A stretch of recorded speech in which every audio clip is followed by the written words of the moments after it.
परिजनों, आज की 72वीं भावगंगा में आप सब लोगों का स्वागत है। और इसको हम लोग कोशिश करते हैं कि खुले आसमान के नीचे सूर्य की रोशनी में किया जाए। तो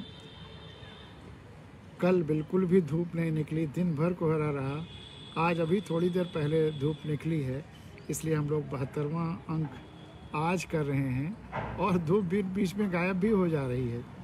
ज़्यादा उम्मीद नहीं है कि लगातार धूप रहेगी, और इसलिए आज का भावगंगा का कार्यक्रम हम लोग थोड़ा कम समय के लिए, लगभग आधे घंटे 35 मिनट के लिए करेंगे।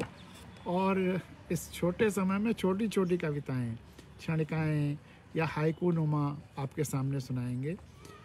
हाइकू नुमा इसलिए कि हाइकू जैसी ही हैं, लेकिन हो सकता है जैसे जापानी हाइकू में 5 अक्षर, 7 अक्षर, फिर 5 अक्षर 3 लाइनों में होता है। इसमें अक्षरों का गणना थोड़ी कम ज़्यादा हो सकती है। वहाँ जापान में जो अक्षर हैं वो शब्द चित्र होते हैं। तो चित्रों के माध्यम से, अक्षर चित्र होते हैं, कह लीजिए चित्र होते हैं जिनके माध्यम से लिखा जाता है, चित्रलिपि होती है।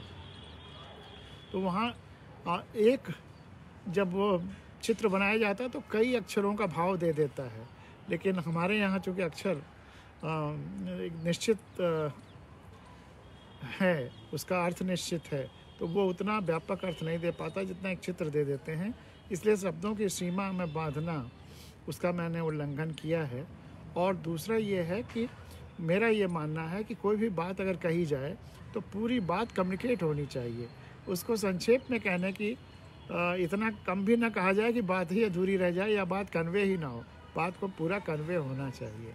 तो इसलिए ये हम लोग प्रोग्राम जो हाइकू नुमा हैं, कुछ लोग कहते हैं इनको हाइकू मत कहिए, तो मैंने हाइकू नुमा कह दिया। लेकिन असली चीज़ कम्युनिकेशन है। यूट्यूब पे प्रिया यादव जी आ गई हैं, उनका स्वागत है। विवेक पांडे फेसबुक पर हैं, उनका स्वागत है। अचानक प्रोग्राम जैसे ही धूप दिखी, प्रोग्राम करने आ गया और उस पर भी लोग देख रहे हैं, ये बड़ी खुशी की बात है। वैसे अधिकांश लोग बाद में देखते हैं इत्मीनान से, अपनी सुविधा अनुसार, और वो मुझे भी खुशी देता है। और उनके जो सकारात्मक प्रतिक्रियाएं आती हैं वो भी मुझे खुशी देती है। तो हाइकू नुमा की चर्चा आज करेंगे, जितनी 30-35 मिनट में जितनी हो सकेंगी। अब शंकर भी बहुत हैं, जटाएं भी बहुत हैं, उनमें उलझी गंगा की धाराएं भी बहुत हैं।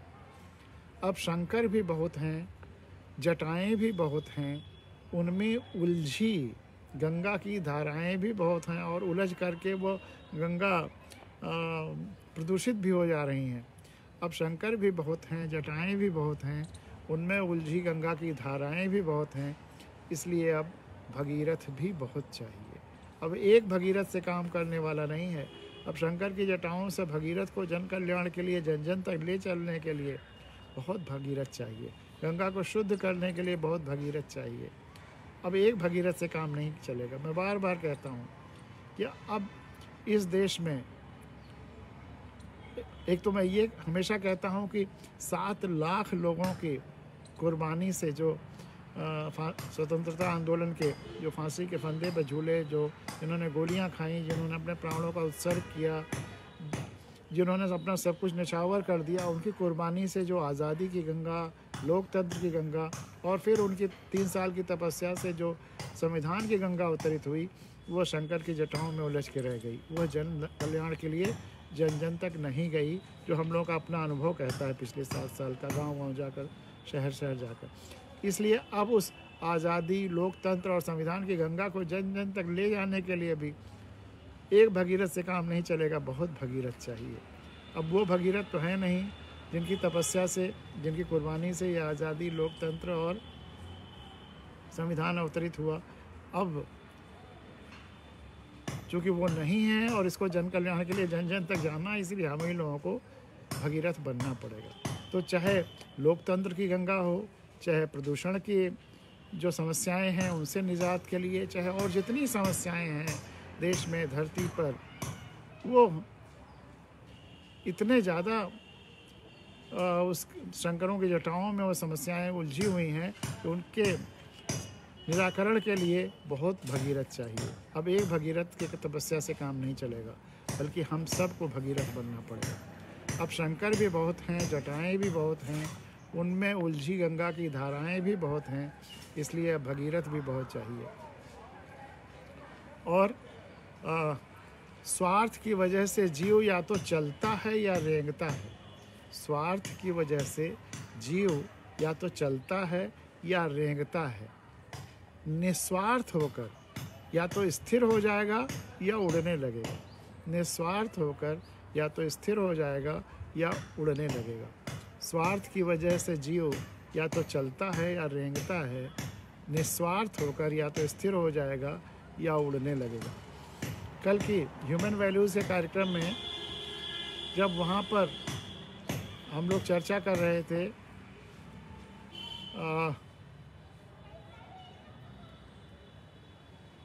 प्रॉस्पेरिटी की,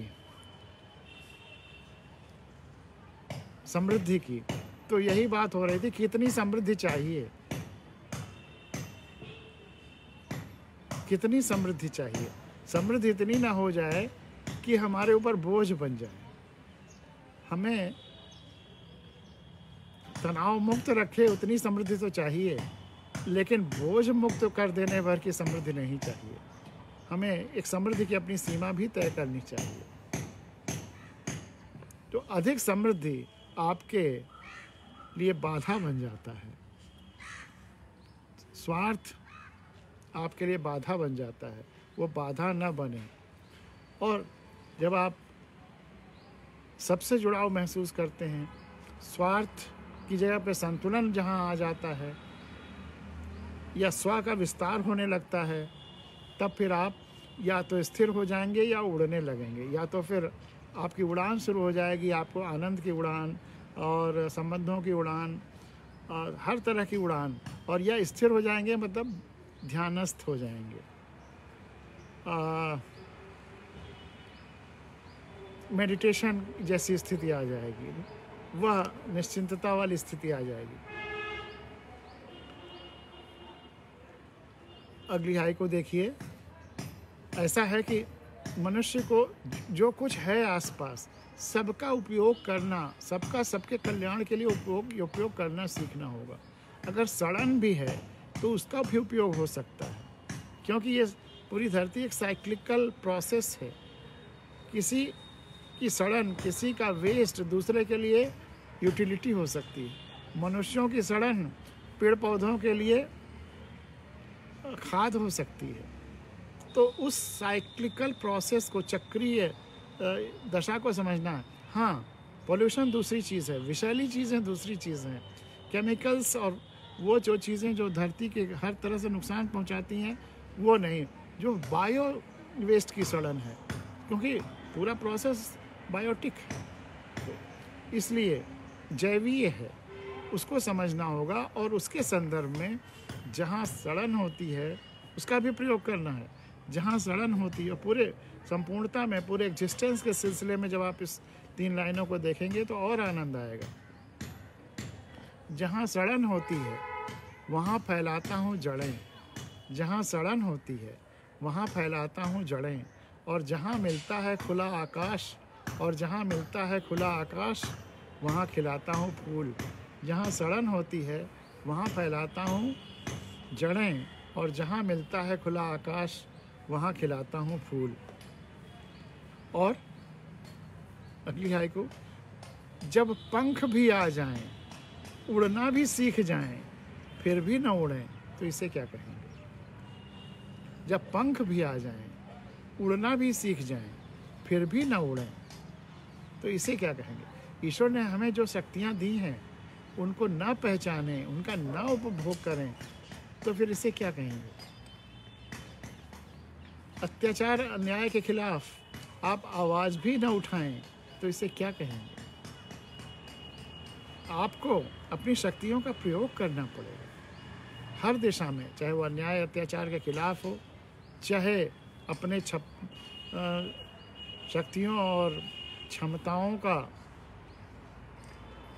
प्राकट्य और उनका सदुपयोग हो पूरी धरती के लिए, मोक्ष के लिए। और या आप में जो क्षमता है, अगर आप एक कली हैं और उसे आप संपूर्ण में खिल सकें, अगर वो न खिलें, आप में सारी क्षमताएं हैं, क्षमताएं आ गई हैं, लेकिन अगर आप पूरा न खिल सकें, न उड़ सकें, न अपने शक्तियों को न पहचान सकें, उनका न सदुपयोग कर सकें, तो इसे क्या कहें। और हर घर की एक कहानी है कि अगर छोटा बच्चा बगल में बैठ करके खाना खा रहा है तो माता पिता की प्लेट उसके लिए, वो प्यार की इंतहा वहीं से पैदा होती है कि वो माता पिता की प्लेट से उठाएगा, फिर उसी में फेंक देगा, उसी में कभी कभी लार गिरा देगा, थूक भी देगा, सब कुछ करेगा। और जब खाना वाना ख़त्म होगा तो माँ की साड़ी में पोंछ भी देगा धुलने को। 2 साल का बच्चा कहाँ जा रहा है, 1.5 साल का। माँ पिता भले ही धुला दें हाथ। तो माँ पिता की खाने की प्लेट सभी बच्चों की डस्टबिन, माँ पिता की खाने की प्लेट सभी बच्चों की डस्टबिन, और माँ की साड़ी नैपकिन। माँ पिता की खाने की प्लेट सभी बच्चों की डस्टबिन और माँ की साड़ी नैपकिन। और अगली हाइकू है वही, शक्ति हो जाने के बाद भी शक्तिहीनता, और फिर शक्तिहीनता को ही अपनी शक्ति भी मान लेना। हम अपनी बैसाखियों को कब तक अपनी शक्ति मानते रहेंगे? हम अपनी बैसाखियों को कब तक अपनी शक्ति मानते रहेंगे? उदाहरण के लिए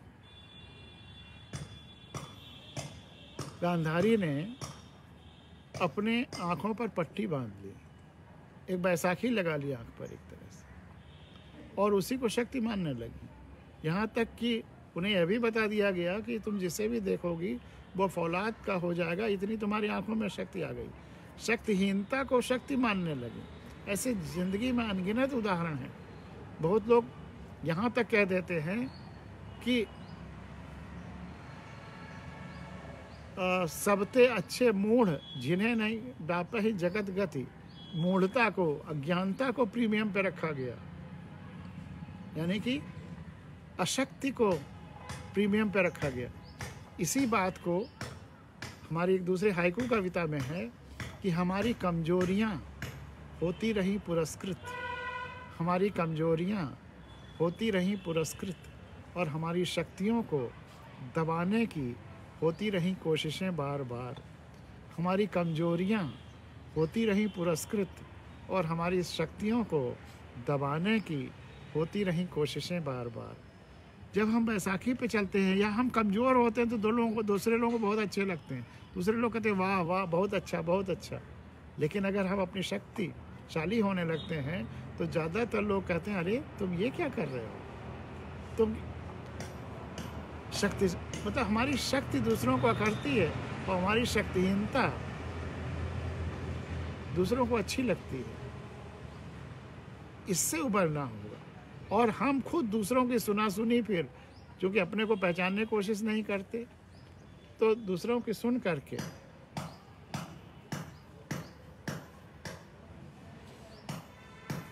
दूसरों की सुना सुनी हम भी अपने को कमज़ोर मानने लगते हैं। ट्रेजेडी ये हो जाती है।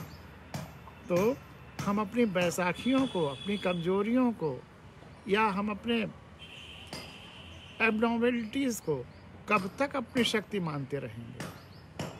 हम अपने पैरों पे चल सकते हैं, उसके बाद भी हम बैसाखियों पे चल रहे हैं। ट्रेजेडी ये है, हमारे पैर ना होते तब हम बैसाखियों से चलते, तब तो कोई बात थी। हम अपनी सारी शक्तियों के बावजूद दूसरे शक्तियों की याचना कर रहे हैं। अपने को पहचानना होगा, आत्मावलोकन करना होगा, सेल्फ रियलाइजेशन करना होगा। और ये सामान्य व्यंग्य है, क्योंकि हमारे जितने भी अवतार हैं अधिकांश सांवले हैं, तो उन पर एक व्यंग्य भी है और एक छोटी सी हाइकू है कि हम पूजते तो सांवले देवताओं को हैं, हम पूजा किसी और चीज़ की कर रहे हैं और चाहना कुछ और है। वही हमको मिल जाए हम वो नहीं चाहते, भले ही उसकी पूजा कर रहे हैं। हम पूजते, हमारे इस कॉन्ट्रडिक्शन को इस हाइकू में दिखाया गया है कि हम पूजते तो सांवले देवताओं को हैं और चाहते हैं सफ़ेद चेहरे। हम पूजते तो सांवले देवताओं को हैं और चाहते हैं सफ़ेद चेहरे। और एक अक्सर द्वंद्व रहता है कि सब कुछ भाग्य पर होता है या कर्म पर होता है। ये द्वंद्व लोगों के मन में अक्सर रहता है। और जो बहुत भाग्यवादी हैं वो कहते हैं कि वही होगा जो ईश्वर ने लिखा है, या वही होगा जो ईश्वर ने बना दिया है, वही हैं सोई राम रच राखा। और एक कहते हैं सब कुछ हम हासिल कर सकते हैं। लेकिन अगर हम सब कुछ हासिल कर सकते हैं और हम ही सर्वश्रेष्ठ हैं, ये भाव आ गया तो अहंकार आ जाता है। और सब कुछ अगर ईश्वर का ही करता है, अगर ये भाव आ गया तो अकर्मण्यता आ जाती है। जब ईश्वर करना है तो हमें करने से क्या फ़ायदा, हम कुछ भी करेंगे कुछ नहीं होगा और ईश्वर बिना हमारे किए भी सब कुछ करा देगा। तो ये दोनों स्थितियाँ, दोनों एक्सट्रीम्स गलत हैं। सच्चाई इनके बीच में है। तो उसी भाव को निरूपित करता हुआ। और दूसरा ये है कि अगर आप सब कुछ को न स्वीकारें, जो जैसा है उसको न स्वीकारें, तो आप में असंतुष्टि का भाव आ जाएगा। आप बहुत चिड़चिड़े हो जाएंगे। आप हम हर समय असंतुष्ट रहेंगे, तनाव में रहेंगे। तो स्वीकार्यता भी ज़रूरी है। सब कुछ आप बदल डालेंगे अगर यही भावना है, कुछ भी एग्जिस्टिंग स्वीकार नहीं है तो भी दिक्कत है। तो स्वीकार भी होना चाहिए अपने को अपने को संतुष्ट रखने के लिए, खुश रखने के लिए और शांत रखने के लिए। तो इसका एक तो वो है कि जो आप बदल सकते हैं उसको ज़रूर बदलिए, और जो नहीं बदल सकते हैं उसको स्वीकार कर लीजिए। एक तो वो बात कही गई। इन सब बातों को मिलाता हुआ ये हाइकू है कि सब कुछ स्वीकार लो, जो कुछ एग्जिस्टेंस में है पहले तो सबको स्वीकार कर लो। सब कुछ स्वीकार लो तो लगेगा कि सब कुछ दिव्य है। ये हाथ पूरे शरीर को स्वीकार कर ले तो अच्छा है, लेकिन फिर बाकी पूरे शरीर में अगर गंदगी है तो उसको साफ करने की कोशिश करे। इसमें जो शक्तियाँ हैं वो इस शरीर की बेहतरी के लिए इस्तेमाल करे, वो भी ज़रूरी है। लेकिन पहले तो पूरे शरीर को स्वीकार कर ले। अगर ये स्वीकार ही नहीं करेगा तो असंतुष्ट रहेगा, परेशान रहेगा, या लकवापन इसमें रहेगा, या जो भी।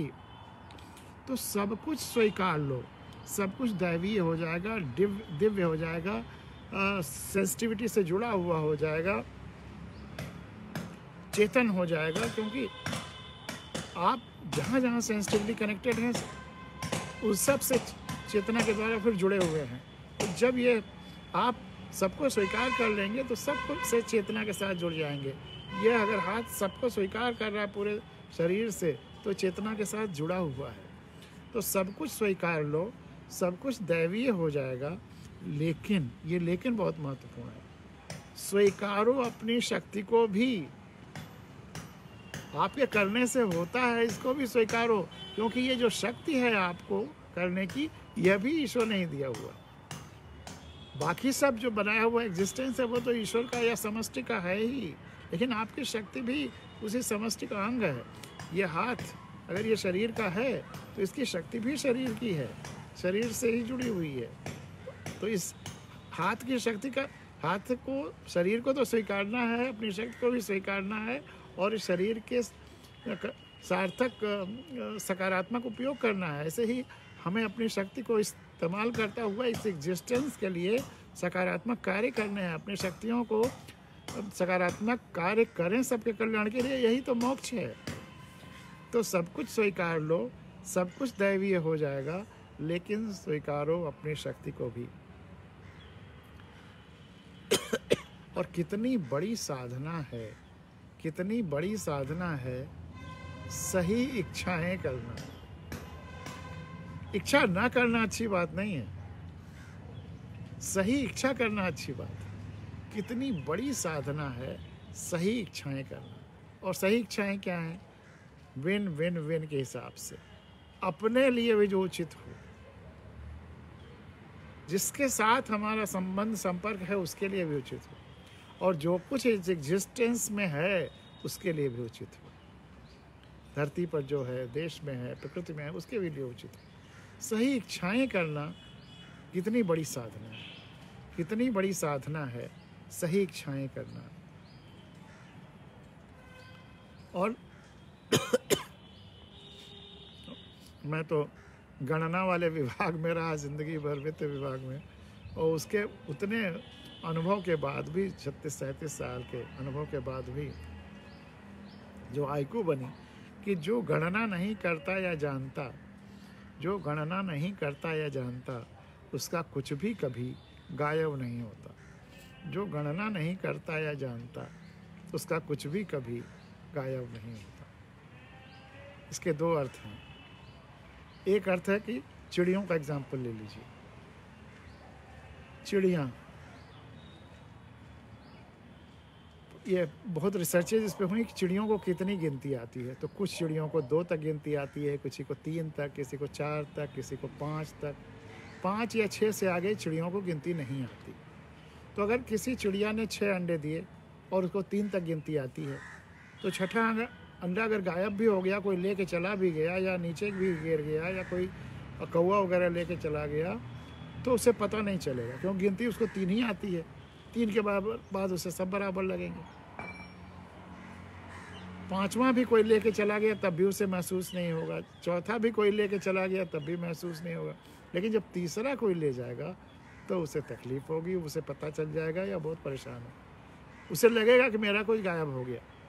तो उसको गिनती नहीं आती, इसलिए 4 तक जब बचा, 3 बचा तो पता चला, 4, 5, 6 कोई ले गया, उसे पता नहीं चला, तो उसको पता ही नहीं चला मेरा कुछ गायब हुआ।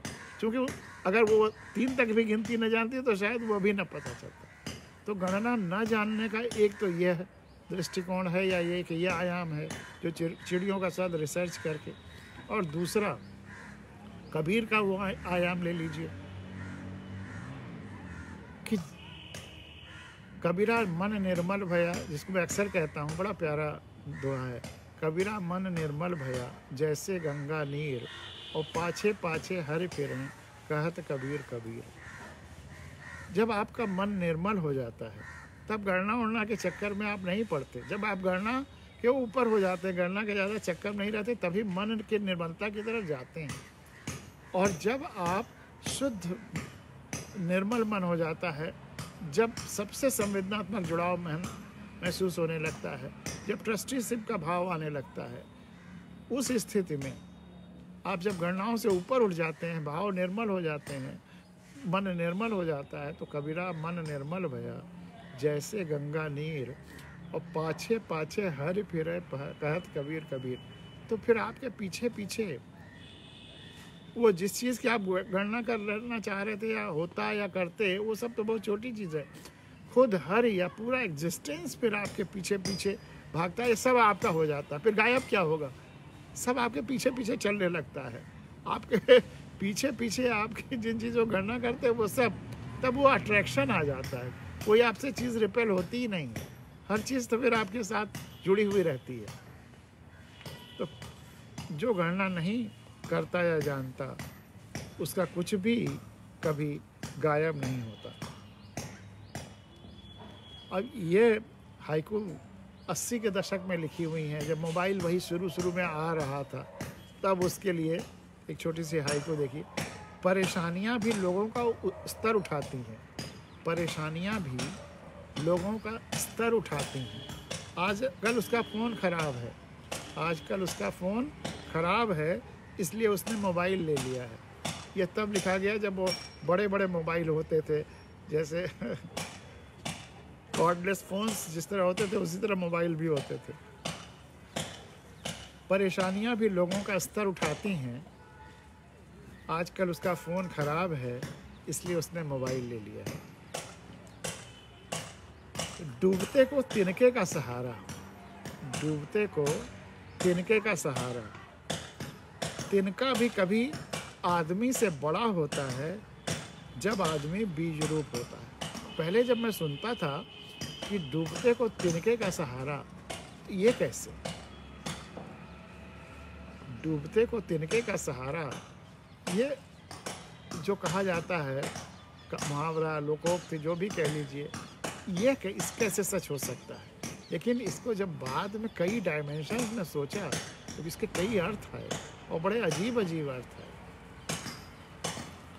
एक तो अगर आप तैरना जानते हैं तो इसे जानते ही होंगे, और नहीं जानते हैं तो इसको जान लीजिए कि पानी का घनत्व अगर एक माना जाए डेंसिटी, तो हमारे शरीर की डेंसिटी 0.93 होती है। यानी कि हमारा शरीर पानी से हल्का होता है। जैसे लकड़ी की डेंसिटी 0.6, 0.7, 0.8 के करीब होती है, वो शरीर से भी हल्का होता है, तो इसलिए वो तो तैरता रहता है, उसका काफ़ी हिस्सा ऊपर रहता है। आर्किमिडीज का सिद्धांत ही यही है कि उतना ही हिस्सा पानी के अंदर डूबेगा जितना वो पानी को हटाएगा। इसी से स्पेसिफिक ग्रेविटी की कल्पना, वो गणना भी की जाती है। तो लकड़ी हल्का है इसलिए तैरता है, शरीर भी हल्का है इसलिए तैरेगा। शरीर कभी डूब ही नहीं सकता पानी में। शरीर का थोड़ा सा हिस्सा बाहर रहेगा। 0.93 है शरीर की डेंसिटी, और एक है स्पेसिफिक ग्रेविटी डेंसिटी, और स्पेसिफिक डेंसिटी एक है पानी की मानी गई है। उसी से तुलना करके शरीर की डेंसिटी निकाली गई। तो थोड़ा सा हिस्सा, 7/100वां हिस्सा शरीर का पानी से बाहर रहेगा हमेशा तैरते समय। अब कारीगरी यही है कि आपका ये वाला हिस्सा बाहर रहे, नाक वाला, तो आप सांस लेते रहें, आप डूब ही नहीं सकते। इसीलिए जो कहते हैं कि जो योगी होते हैं वो लेट जाते हैं पानी में, अरे कोई भी लेट सकता है। योगी वही है जो जुड़ा हुआ है सबसे, जो पानी से भी जुड़ा हुआ है, पानी को भी अपना समझता है, सिद्धांत आर्किमिडीज के सिद्धांत से भी जुड़ा हुआ है, जो जानता है, जो उस ज्ञान से भी जुड़ा हुआ है। ये तो मैं भी करके दिखा सकता हूँ कि जितनी देर कहिए उतनी देर पानी पे तैर कर लेटा रहूँ, क्योंकि बस मेरी कारीगरी यही है कि नाक ऊपर रहे। और दूसरा यह हिलोरें आती हैं, कभी कभी कोई पानी में कूदा या कुछ हुआ तो हलचल हुई, तो हलचल के लिए ये हो सकता है कि थोड़ी देर के लिए आपकी नाक नीचे जाने लगे। तो उसमें यही ध्यान रहना कि अगर पानी हमें जितना ही पानी के नीचे जाएंगे फिर ऊपर आएंगे, तो जब नीचे जाएं तो सांस ना लें, रोके रहें, तो बाहर फिर ऊपर आ जाएं, फिर अपने मस्ती में सांस लेने लगें। तो ये विश्वास, एक तो यह आदमी डूब ही नहीं सकता। लेकिन अगर मान लीजिए कि किसी को यह अभ्यास नहीं है, उसे सहारे की ज़रूरत है, तो एक तिनके का सहारा भी बहुत है, क्योंकि वो तो खुद ही तैर सकता है। सहारे की आवश्यकता बस इतनी है, एक विश्वास पैदा कर दे। ये तो है, एक डंडी भी आप छू लीजिए और कहिए कि चलिए इसके सहारे हम तैर ले जाएंगे, तो तैर ले जाएंगे, क्योंकि आपका शरीर की बनावट ही ऐसी है कि आप तैरें। सीधा सीधा तैरना तो बहुत ही आसान है। ऐसे लेट जाइए और अपने हाथ से जरा जरा खिसकाते चलिए पानी को, आप तैरते चले जाएंगे। मतलब कुछ है ही नहीं तैरने में, तैरने जितना आसान और कुछ है नहीं। तो उसमें अगर आप में आत्मविश्वास की कमी हो तो हल्का सा एक तिनका या एक छोटी सी डंडी का सहारा ही बहुत है।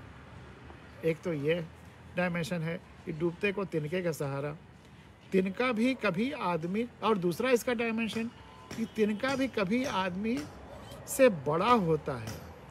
आदमी कभी शुक्राणु और अंडे के रूप में होता है, और वो अंडा और शुक्राणु भी इतना छोटा कि तिनका तो उससे बहुत बड़ा है। तो इस आदमी के उस अवस्था की याद भी दिलाता है कि तिनके जैसी चीज़ के लिए भी वो भी सहारा हो सकती है जब आदमी उस रूप में होता है। अगर आदमी अपने उस रूप को याद रखे तो उसे तिनका भी बहुत महत्वपूर्ण लगेगा, वही चीज़ बहुत व्यर्थ और बेकार नहीं लगेगी। तो डूबते को तिनके का सहारा, तिनका भी कभी आदमी से बड़ा होता है जब आदमी बीजरूप होता है। तो इतना निश्चित जानिए कि जो भी लोग इस धरती पर हैं सब तैर सकते हैं। तैरना तो इतना आसान है। एक आर्या जी कोच हैं तैरने के वहाँ कानपुर में, और जब उनसे मेरी बातचीत होती रही तो उन्होंने कहा कि आप तो तैरने के वैज्ञानिक हैं और रिसर्च स्कॉलर हैं, आपने तो इस स्विमिंग पूल में इतने रिसर्चेस कर डाले हैं। तो अगर आप खुली आंखों से देखिए तो पानी के अंदर भी आपको बहुत चीज़ें दिखाई देंगी, चारों तरफ हर तरफ दिखाई देंगी। और जितने सिद्धांत हैं जीवन के विविध अंगों के, केमिस्ट्री के, फिज़िक्स के और साइकोलॉजी के और फॉरेस्ट्री के, इकोलॉजी के, सब एक दूसरे से जुड़े हुए हैं। वो यूनिफाइड जो फील्ड थ्योरी है उसी तरह से यूनिफाइड यूनिवर्सल थ्योरी है। और उसी को कबीर कहते हैं कि पोथी पढ़ पढ़ जग मुआ, पंडित भया न कोय, ढाई आखर प्रेम का, पढ़े सो पंडित हुए। ये ढाई आखर जो प्रेम का है, चूँकि प्रेम शब्द घिस गया है इसीलिए मैं उसके लिए संवेदना शब्द का इस्तेमाल करता हूँ कि संवेदना ही, अगर आप संपूर्ण सृष्टि से संवेदनात्मक जुड़ाव महसूस करते हैं तो फिर आपको और सारे सिद्धांत इसी से फ्लो कर रहे हैं, इसी से इमर्ज कर रहे हैं, वो अपने आप समझ में आने लगेंगे। कोई चीज़, कोई सिद्धांत, कोई ज्ञान, कुछ भी अजनबी नहीं लगेगा, अलग थलग नहीं लगेगा, सब जुड़े होंगे और सब आपको रिवील होने लगेंगे, समझ में आने लगेंगे। तो चाहे वो ढाई आखर प्रेम का कबीर के शब्दों में, या संवेदना, संपूर्ण विराट से संवेदना, संपूर्ण ब्रह्मांड से संवेदना, या संपूर्ण ब्रह्मांड से प्रेम, एक ही चीज़ है। शब्दों का अंतर है। मैं संवेदना शब्द इसीलिए इस्तेमाल करता हूँ कि प्रेम शब्द के तमाम अलग अलग गलत अर्थ भी लोग लगा रहे हैं, इसलिए संवेदना शुद्ध व्यापक शब्द है और इसलिए मैं उसका इस्तेमाल करता हूँ। सेंसिटिविटी तो ढाई आखर प्रेम का, पढ़े सो पंडित होए। और वही चीज़ कि हम अगर सबसे जुड़ाव महसूस करते हैं तो सब कुछ समझ में आने लगता है। और फिर तैरना तो बहुत छोटी चीज़ है। तो डूबते को तिनके का सहारा, तिनका भी कभी आदमी से बड़ा होता है जब आदमी बीज रूप होता है, जब आदमी बीज रूप होता है। 4-5 हाइकू और सुनाकर 32 मिनट हो गया है, 40 मिनट में प्रोग्राम हम लोग समाप्त करेंगे। कोई समाज अच्छा है या बुरा, धूप भी लगभग ख़त्म हो रही है, सूरज बादलों के पीछे जा रहा है। बहुत अच्छा टाइम है, यह 35-40 मिनट का मिल गया हम लोगों को बातचीत करने के लिए। आशुतोष मिश्रा जी भी आ गए हैं और सादर प्रणाम कह रहे हैं। हम सब लोगों का सादर प्रणाम उनको भी, और उनका सादर प्रणाम आप सब लोगों को जितने लोग देख रहे हैं। कोई समाज अच्छा है या बुरा, यह इसी से जाहिर होता है कि लोग सड़कों पर अधिक ध्यान देते हैं या घरों पर। कोई समाज अच्छा है या बुरा, यह इसी से जाहिर होता है कि लोग सड़कों पर अधिक ध्यान देते हैं या घरों पर। अपने घरों पर ही ध्यान देते हैं या सामाजिक जगहों पर। अब उसमें सड़कें भी हो सकती हैं, पेड़ पौधे वनस्पतियाँ भी हो सकती हैं, व्यवस्थाएं भी हो सकती हैं, हवा पानी भी हो सकता है। वो सामाजिक और सार्वजनिक चीज़ों पर अधिक ध्यान देते हैं या व्यक्तिगत चीज़ों पर ध्यान देते हैं। और आइडियल तो है कि वो संतुलन, विन विन विन। तो कोई समाज अच्छा है या बुरा, यह इसी से जाहिर होता है कि लोग सड़कों पर अधिक ध्यान देते हैं या घरों पर। और ये बहुत प्यारी लाइन है या प्यारी हाइकू है कि एक पौधा उगे कहीं भी, एक पौधा उगे कहीं भी, वह पूरी धरती और संपूर्ण आकाश यानी कि संपूर्ण ब्रह्मांड के सभी शक्तियों को लेकर उगता है। एक पौधा उगे कहीं भी, वह पूरी धरती और संपूर्ण आकाश की समस्त शक्तियों को लेकर, समस्त शक्तियों की वजह से उगता है या समस्त शक्तियों से उगता है। एक पौधा उगे कहीं भी, या एक जीव कहीं भी उत्पन्न हो, चाहे वो पौधे में आप व्यक्ति भी शामिल कर सकते हैं, तितली भी शामिल कर सकते हैं, जीव जंतु वनस्पतियाँ भी शामिल कर सकते हैं। एक पौधा उगे कहीं भी, वह पूरी धरती और संपूर्ण आकाश की समस्त शक्तियों से उगता है। आप अपने को यूं ही अकेला मत मानिए, आप संपूर्ण शक्ति की सारी, संपूर्ण ब्रह्मांड की सारी शक्तियों को संजोए हो करके जब उगे हैं, तब बढ़े हैं। तो इसलिए जो डेस्परेट हो जाते हैं, अकेलापन महसूस करते हैं, वो तो सवाल ही नहीं है। हम सबसे जुड़े हैं। और इसी का एक दूसरा भी कहीं आगे हाइकू भी होगा कि एक तितली अगर उड़ती भी है, छलकल का पंख फड़फड़ाती है, तो पूरे ब्रह्मांड में एक हार्मनी, एक कलरव, एक हलचल होती है। एक तितली हल्की सी उड़े तो पूरी हार्मनी पूरी सृष्टि की इतनी है, पूरा ब्रह्मांड एक विराट वीणा है जिसमें हर हरकत एक दूसरे से रिदमिक रूप से कनेक्टेड है और एक दूसरे पर असर डालती है। एक तितली अगर उड़ती है तो उसके हल्के हल्के पंखों के फड़फड़ाहट से पूरे ब्रह्मांड में हरकत होती है, एक कंपन होती है। और एक पौधा भी कहीं उगता है तो सृष्टि की संपूर्ण शक्तियों से उड़ता है। वह एहसास जब आप करने लगिए तो देखिए कितना आप अपने को शक्तिशाली महसूस करेंगे। ईश्वर ने आपको कैसे विलक्षण बनाया, कितना शक्तिशाली बनाया, आप अपने को पहचानिए तो सही। और जिनको हम अवतार भी मानते हैं, वो अवतार होकर नहीं पैदा हुए। यात्रा उन्होंने भी वहीं से शुरू की है जहाँ से आपने शुरू की। एक बच्चे के रूप में वो पैदा हुए, वहीं उस शिशु के रूप में जब वो पैदा हुए तो वो जो थे वही, जब आप पैदा हुए तब आप भी वही थे। इसीलिए मैं हमेशा जब बच्चों के बीच जाता हूँ तो हमेशा कहता हूँ कि बच्चों किसी को भी, चाहे वो अपना रोल मॉडल मानो, चाहे अवतार मानो, चाहे आइडियल मानो, लेकिन उनको अपनी सीमा मत मानना। आंख मूंदकर उनकी नकल मत करना। तुम सब में जो तुम्हारे, चाहे पेरेंट्स हों, टीचर्स हों, रोल मॉडल हों, हीरोज़ हों, अवतार हों, और जिनको तुम जिनके जैसा बनना चाहते हो, वह सब पेड़ हैं, वृक्ष हैं, और तुम बीज हो। हर बीज में हर पेड़ से बड़ा होने की संभावना है। तो इसलिए किसी को अपनी सीमा मत मानो। सब शुरुआत एक ही जगह से करते हैं। पहला कदम सब वैसे ही लुढ़क, गिरते पड़ते बहुत देर में खड़े हो पाते हैं। तो वह उसी भाव को निरूपित करता हुआ यह हाइकू है कि अवतार बनकर अवतरित नहीं होता, अवतरित नहीं होता, रोज रोज कदम दर कदम बनता जाता है अवतार। रोज रोज कदम दर कदम बनता जाता है अवतार। अब रहस्य क्या है अवतार बनने का? अगर आप, कोई व्यक्ति 1 यूनिट काम रोज करता है,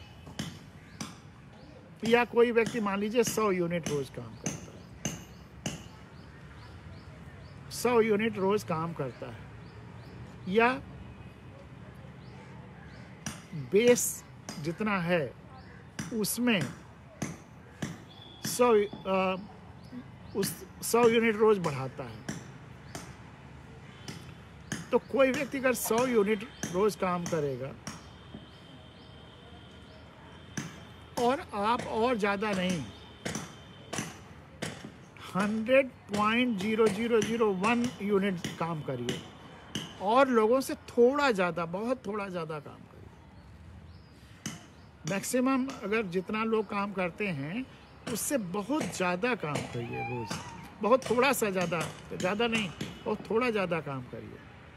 और उसके बाद उसका रोज़ इतना करिए। रोज़ अगर आप और लोगों का 100 है तो आप 100.1 अपना, चाहे मानसिक चाहे शारीरिक या टोटलिटी में सम टोटल जो आपका प्रोडक्टिविटी हो, जो आपका परफॉर्मेंस हो, वो थोड़ा सा ज़्यादा हो।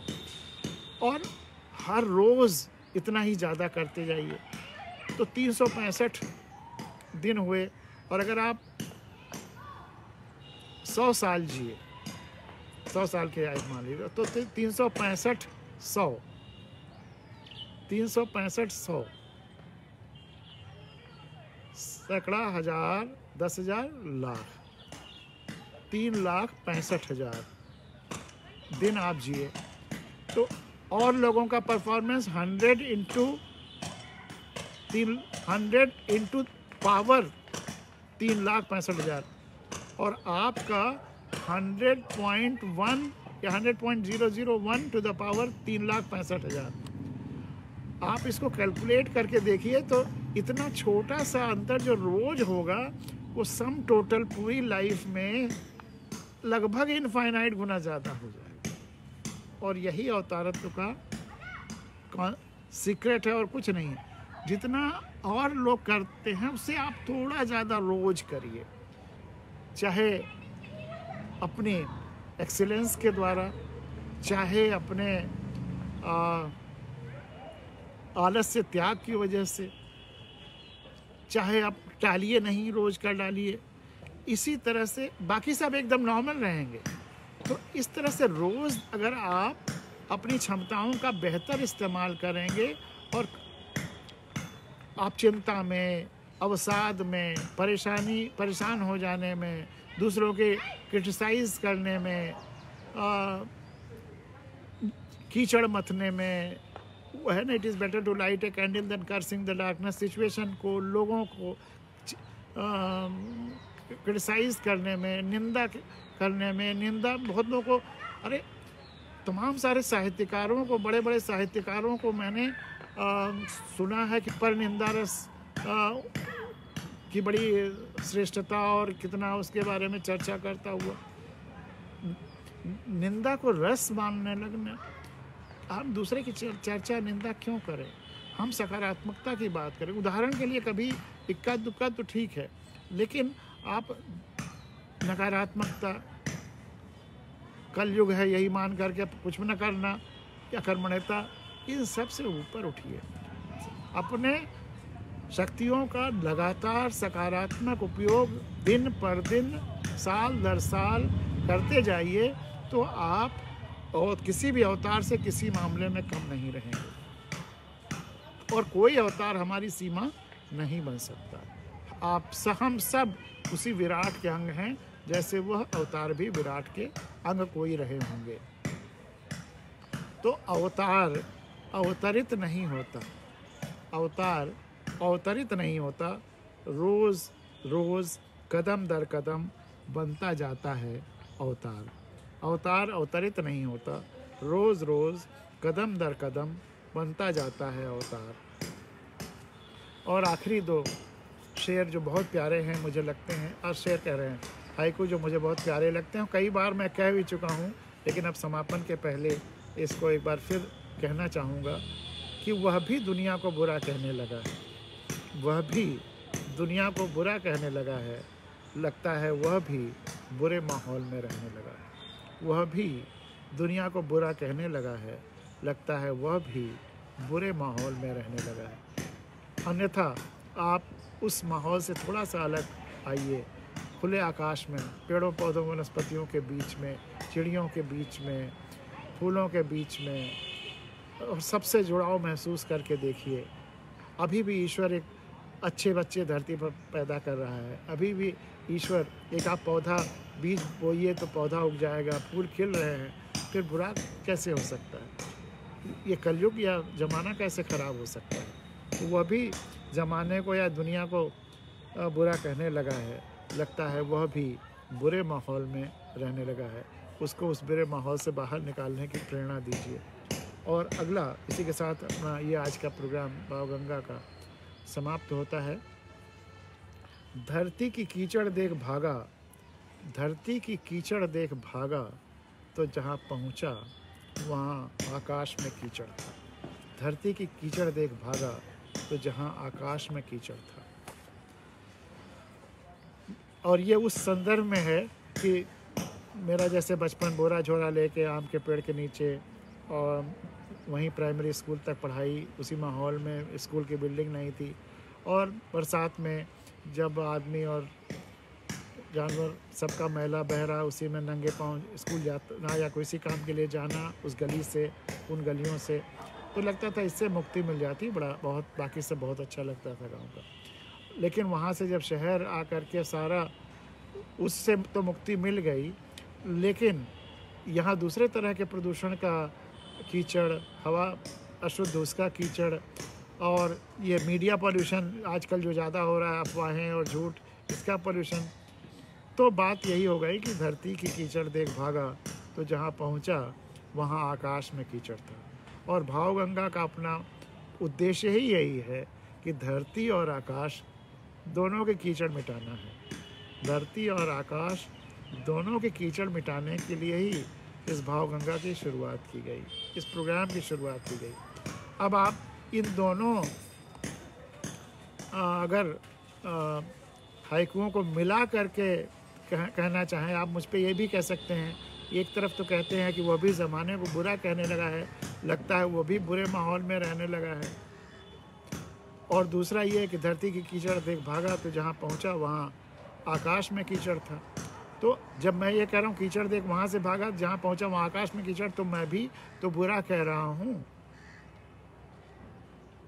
तो ये भी, इसका मतलब मैं भी बुरे माहौल में रहने लगा हूँ। तो ये सच है कि हम सब उस समय तो उस कीचड़ के माहौल बुरा, उतना वो माहौल बुरा था, और आज जहाँ अगर शहरों में हैं या जहाँ भी हैं, तो जो हवा और पोल्यूशन और ये सब माहौल है, उस माहौल में तो रहे ही हैं। लेकिन बस हमारी एग्जिस्टेंस और सकारात्मकता यही है कि हम उसको साफ करें। हम ये ना माने कि ये कलयुग की वजह से है या ज़माने की वजह से है, हमें यह विश्वास हो कि हम करेंगे तो ठीक हो जाएगा। इस विश्वास के साथ जी रहे हैं, तो फिर हम ज़माने को बुरा नहीं कर रहे हैं। ज़माने ये कीचड़ का डिस्क्रिप्शन इसीलिए कर रहे हैं कि इसे साफ़ करना है, और इसे साफ़ करने का हमको प्रयास भी करना है। वही ना कि सब कुछ स्वीकार लो तो सब कुछ दैवीय हो जाएगा, लेकिन स्वीकारो अपनी शक्ति को भी।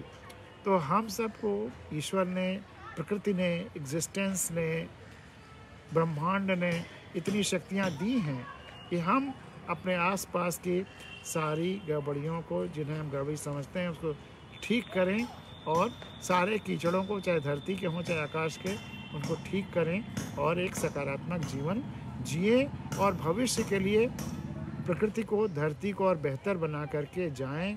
यही हमारी जिम्मेदारी है, और इसी के लिए हम लोगों को काम करना है। इसी के लिए ये भावगंगा है। यहीं पर आज की भावगंगा समाप्त होती है। आप सबको बहुत बहुत धन्यवाद। कल अगर धूप जल्दी आ गई तो कल सुबह हम लोग जल्दी मिलेंगे, और बड़ी खुशी की बात है कि आप लोग इस प्रोग्राम को इतना सफल बना रहे हैं, खुद देख रहे हैं, शेयर कर रहे हैं, फॉरवर्ड कर रहे हैं, और YouTube पर सब्सक्राइब भी करा रहे हैं। तो आप सबका बहुत बहुत धन्यवाद, बहुत बहुत धन्यवाद। हम लोग शीघ्र ही फिर मिलेंगे कल।